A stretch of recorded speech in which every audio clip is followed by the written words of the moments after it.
Ministère Bethesda. Ministère Bethesda.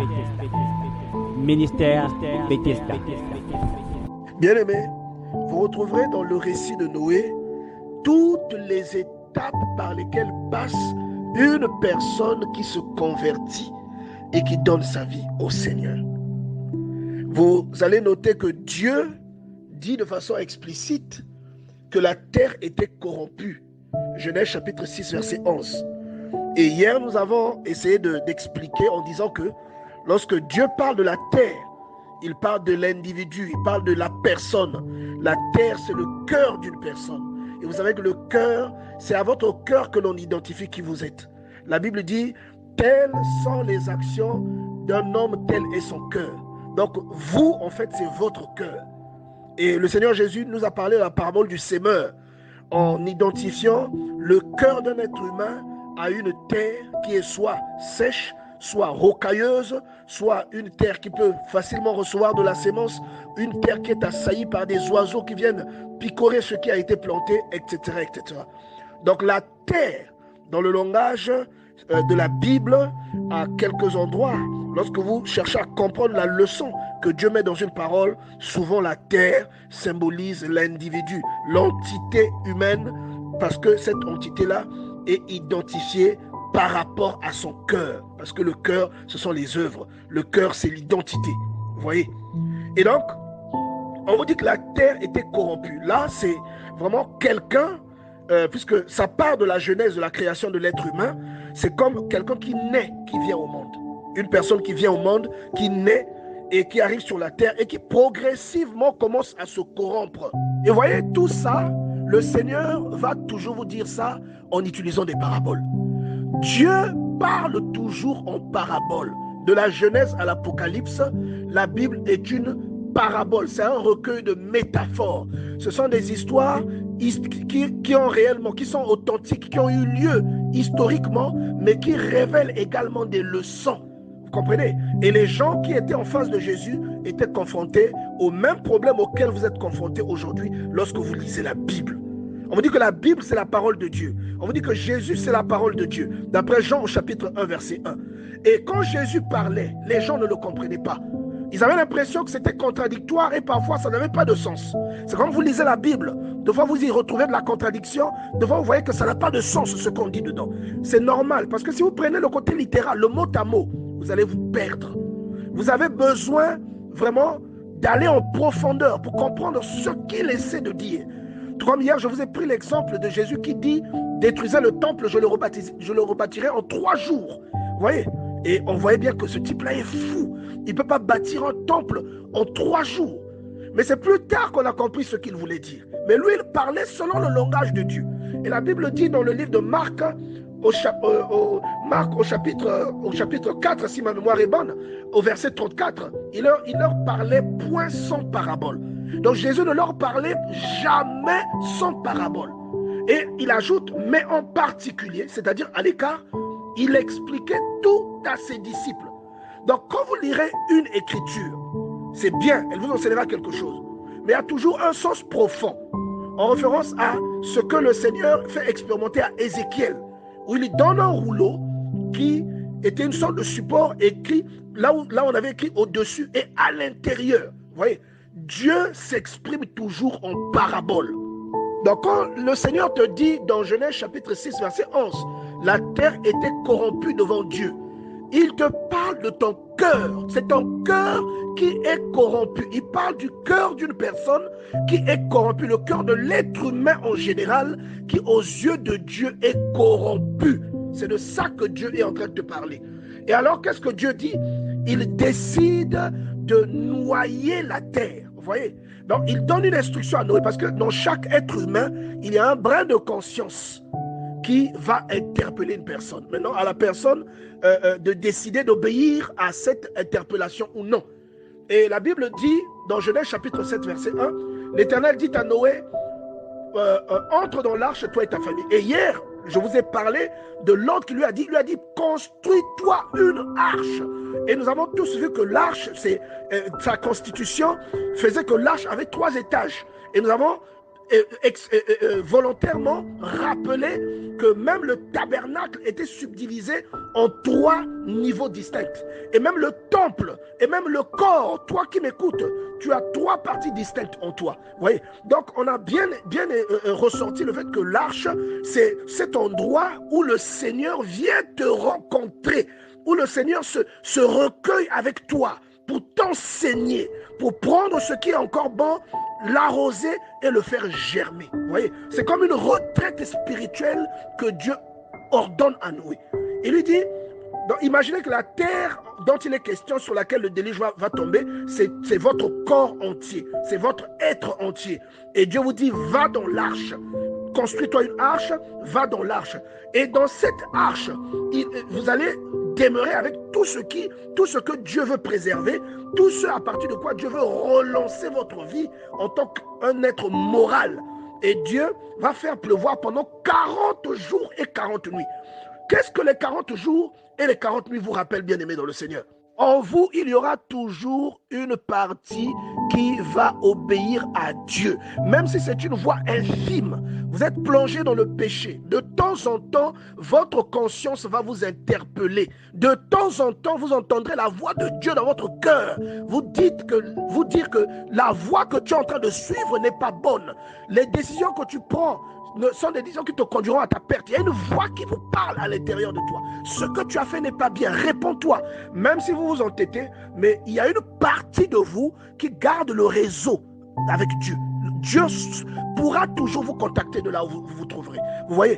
Et ici, le Seigneur va dire à Noé de se recueillir dans l'arche afin de noyer tout ce qui peuplait la terre, parce que la terre était corrompue. C'est Dieu qui vient. Hier, on a bien expliqué le principe de l'eau. Le principe de l'eau, on a pris l'exemple de Jean au chapitre 4 et on vous a expliqué que l'eau, c'est la parole de Dieu. On a pris Actes chapitre 10 pour dire que le même effet que l'eau avait eu sur le Seigneur lorsqu'on l'avait baptisé, c'est le même effet que la parole de Dieu a également eu sur Corneille. Vous voyez, une simple parole et il a été baptisé du Saint-Esprit avant même d'être baptisé d'eau. Il a reçu le Saint-Esprit.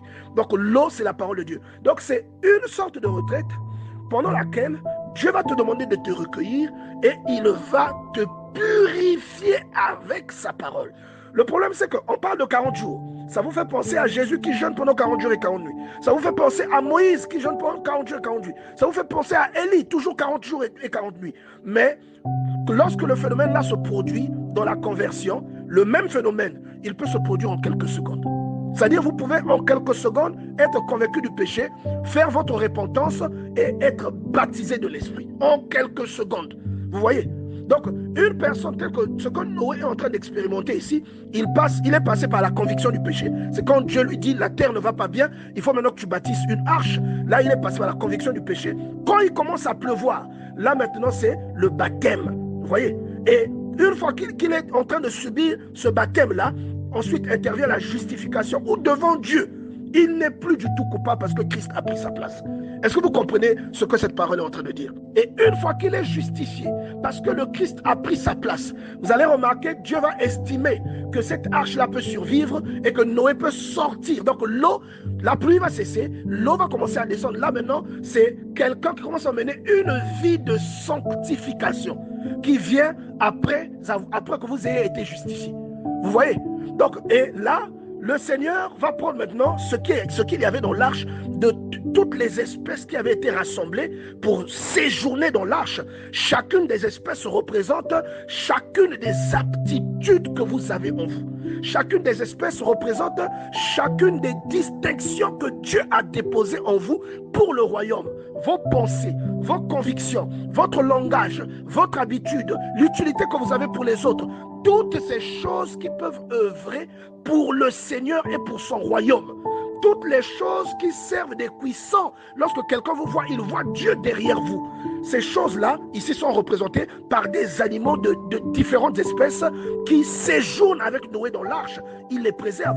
Et une fois sortis, toute la terre va de nouveau être remplie à partir de ce qui a été sauvegardé dans l'arche. Là, c'est maintenant ce qu'on appelle la nouvelle naissance. Vous comprenez, non? Donc, Noé est en train de naître, c'est-à-dire l'arche là, Noé qui sort de l'arche avec sa famille et les animaux, c'est la nouvelle naissance. Donc il est né de nouveau, c'est quelqu'un de nouveau. Quand Dieu le voit, il ne voit pas en lui une forme de condamnation quelconque.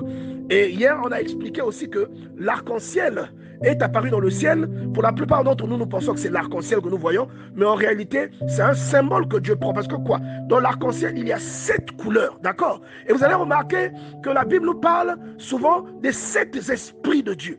La Bible nous parle souvent des 7 tresses de son sang. Donc il y a beaucoup d'éléments qui ressortent, qui nous disent que l'arc-en-ciel là, c'est seulement la présence de Dieu qui sert maintenant de signe pour t'exempter de la condamnation. Mais lorsque vous vous convertissez, lorsque vous subissez le process qui part de la repentance au salut, bien aimé, cette repentance, si elle est sincère, tout le parcours que vous ferez, la conviction du péché, la repentance, le baptême, la justification, la sanctification, donc tout ce process jusqu'à l'adoption, je vous garantis que ce process va emporter les éléments qui sont en vous, qui sont les plus rigides. La Bible dit dans Genèse chapitre 7, verset 20, les eaux s'élevèrent de 15 coudées au-dessus des montagnes qui furent recouvertes ou qui furent couvertes. Les montagnes dans la Bible symbolisent la puissance. Les montagnes dans la Bible symbolisent la grandeur. Les montagnes dans la Bible symbolisent l'élévation. Quand Dieu dit que même les montagnes ont été recouvertes, c'est-à-dire quel que soit le niveau d'orgueil qu'il y avait en vous, quel que soit le niveau de méchanceté qu'il y avait en vous, une méchanceté toute puissante, élevée, verdoyante, que tout le monde pouvait apercevoir, un conquérant, une personne qui se démarquait de quelque manière que ce soit, lorsque vous allez rencontrer Dieu, cette eau-là va vous engloutir. Cette eau va engloutir votre orgueil. Cette eau va engloutir votre égoïsme. Cette eau va engloutir vos addictions. Tout ce qu'il y a en vous de négatif sera englouti et noyé par les eaux du déluge, qui ne sont que le symbole des eaux du baptême, comme nous l'avons lu hier dans le livre de Pierre. Vous voyez? Donc, vous serez engloutis. Quand vous ressortirez de là, ce qui restera de vous, ce sera ce que l'arche aura sauvegardé.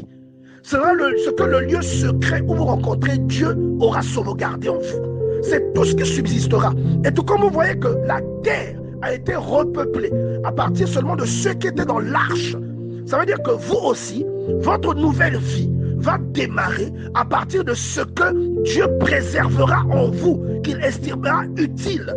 Et ce sont ces choses-là qui proliféreront et qui feront la beauté de votre vie, tout comme les fils de Noé, avec tout le reste des animaux et ainsi de suite, ont refait la beauté de ce monde. Et donc, vous voyez que le Seigneur vient donner une précision dans Genèse chapitre 7 au verset 22 en disant que tout ce qui avait respiration, tout ce qui avait souffle de vie dans ses narines et qui était sur la terre sèche mourut. Donc, tout ce qu'il y avait en vous, il y a en vous des habitudes qui sont indépendantes. Parce que vous avez l'habitude, après l'habitude, là commence à vous commander. Vous n'avez plus la maîtrise de l'habitude, ça devient une addiction. Vous voulez arrêter, vous n'arrêtez plus l'habitude. C'est comme si l'habitude commande sur vous. C'est comme si l'habitude devient plus grande que vous. Vous voyez? Ça veut dire qu'il y a une force qui alimente cette habitude. Et cette force-là est vivante. C'est comme si l'habitude, vos habitudes, les choses auxquelles vous vous adonnez deviennent des choses vivantes et indépendantes. Et lorsque vous traversez ce process de la conversion au salut, tout ce qui ressemble à ça meurt noyé dans les eaux du baptême en question, qui n'est que le symbole de la parole de Dieu. Lorsque Dieu vous introduit dans cette retraite où il est censé vous rencontrer, pendant qu'il est en train de noyer tout ce qu'il y avait de mauvais autour de vous, alors que vous êtes dans l'arche avec lui, dans le secret, il est en train de vous cultiver, il est en train de vous arroser. Vous allez remarquer, bien aimé, quand vous sortirez de là, toutes vos vieilles habitudes seront mortes. Elles resteront au pied de la croix, bien-aimés dans le Seigneur. Donc il y a parfois parmi nous des gens qui écoutent cette parole, qui sont en train de subir ce qui s'est passé au temps de Noé. Ils sont en ce moment convaincus du péché et Dieu leur ordonne à l'instant de construire une arche en eux. quel que soit le temps que l'arche de Noé a pris pour la construction, mais vous, Dieu vous demande de construire, parce que c'est un phénomène spirituel. Il vous demande d'entrer dans l'arche. Il envoie des animaux qui peuplent votre entourage, c'est-à-dire qui peuplent votre être. Il les envoie dans cette arche que vous construisez. Donc c'est une forme de conviction que vous avez, où vous vous retirez pour aller à la rencontre de votre Dieu, à la découverte de votre Dieu. Et une fois que cela se produit, Dieu va faire pleuvoir. Et la pluie va engloutir vos défauts. La pluie va engloutir tout ce qui est anormal dans votre vie. La pluie va submerger tout ce qui nuisait à votre relation avec Dieu. Et c'est toutes ces choses-là mourront. Vous sortirez de là comme des nouvelles personnes. Vous sortirez de là comme des personnes bénies par le Seigneur. Vous savez que la bénédiction de Dieu est une bénédiction irrévocable de par un être humain. Quand Dieu vous a béni, cette bénédiction est irrévocable. Et la Bible dit qu'au sortir de là, Dieu bénit Noé et ses enfants. Dieu bénit Noé et sa famille. C'est bien que lorsque un des fils de Noé commet une faute, Noé ne maudit pas son fils. Parce que c'est que s'il le maudit, cette malédiction ne pourra pas l'atteindre puisque Dieu a béni cet enfant. Qu'est-ce que Noé fait? Noé maudit l'enfant de son fils. Vous comprenez? Parce que lui, directement comme ça, il n'a pas été maudit par Dieu. Il n'a pas été béni par Dieu. Vous voyez ce que je veux dire? Donc, quand vous vivez cette expérience, vous devenez quelqu'un de béni. Vous devenez quelqu'un que Dieu a béni. Quand vous sortez de là, bien aimé dans le Seigneur, vous devenez un être différent. Et même les habitudes qui dominaient sur vous, toutes ces montagnes qui s'érigeaient, qui vous ont mené dans l'orgueil, un géant de l'impudicité, un géant de la masturbation, un géant du commérage, un géant de l'égoïsme et de la rancune, de la sorcellerie, un géant de l'inceste. Quand vous passez par ce process, le déluge va engloutir toutes ces choses dans votre vie. Elles ne survivront pas au déluge que Dieu enverra dans votre vie. Vous pouvez être en train de vivre ce déluge là où vous êtes assis. Vous pouvez être en train de vivre ce déluge à l'instant où nous parlons. Et avant la fin même de cette prédication, vous allez voir l'arc-en-ciel apparaître dans le ciel. Spirituellement, vous allez ressentir une paix intérieure qui va vous montrer que Dieu vous a fait passer de l'autre côté et il a donné une promesse dans votre vie. Pourquoi, bien aimé, lorsque vous serez en face de quelqu'un qui a réellement rencontré Dieu, vous le sentirez à l'intérieur de vous. Vous sentirez que ce travail-là n'est pas inachevé. Parce que lorsque Dieu s'occupe lui-même d'un cas, il va jusqu'au bout. Dieu achève toujours ce qu'il commence. La Bible dit, les eaux furent grosses sur la terre pendant 150 jours. Quand on dit furent grosses, c'est-à-dire les eaux, la terre était remplie d'eau. Pendant 150 jours, Dieu va faire la chose jusqu'à ce que tout ce qui doit périr périsse. Il va faire le tout. Quand quelqu'un a vraiment rencontré Dieu, vous allez voir ça dans la vie de cette personne. Même avec son attitude, vous saurez que cette personne a réellement rencontré Dieu. Elle sera caractérisée par l'humilité. La personne sera caractérisée par l'amour des autres. La personne recherchera l'intérêt des autres. Vous voyez, la personne illustrera Dieu. Vous n'aurez pas besoin de forcer la personne pour qu'elle s'intéresse aux choses de Dieu. Vous n'aurez pas besoin de forcer la personne pour qu'elle s'inquiète de sa santé spirituelle. Il y a des choses que l'on ne commande pas à quelqu'un qui a rencontré Dieu. Et vous allez voir que cette personne sera l'opposé de ce qu'elle était. Et souvenez-vous de l'apôtre Paul. Lorsque sa conversion est intervenue, la plupart des gens étaient effrayés lorsqu'ils le voyaient en train de prêcher. Parce qu'il avait été redoutable en tant que persécuteur de l'Église, pensant défendre la foi de ses pères. Vous voyez? Mais c'était carrément l'opposé de ce qu'il était. Et il le déclare lui-même encore, que moi qui fus ceci, moi qui fus cela, il a plu à celui qui m'a mis à part dès le sein de ma mère. Vous voyez qu'il explique que il ne pouvait pas même lui-même croire que d'après sa conduite, Dieu l'aurait sélectionné. Et regardez comment Dieu l'a transformé. Il dit, moi qui fus un homme violent, regardez comment il est devenu doux. Oh, bien-aimé dans le Seigneur, Dieu est extraordinaire. Dieu achève toujours ce qu'il commence. Il ne fait jamais de travail inachevé. Si vous avez aujourd'hui encore des fruits qui ne poussent pas, vous prétendez avoir été converti, vous prétendez avoir vécu cette expérience, bien-aimé dans le Seigneur, essayez de revoir. Il y a sûrement une étape qui a été loupée. Ministère Bethesda. Ministère Bethesda. Ministère Bethesda.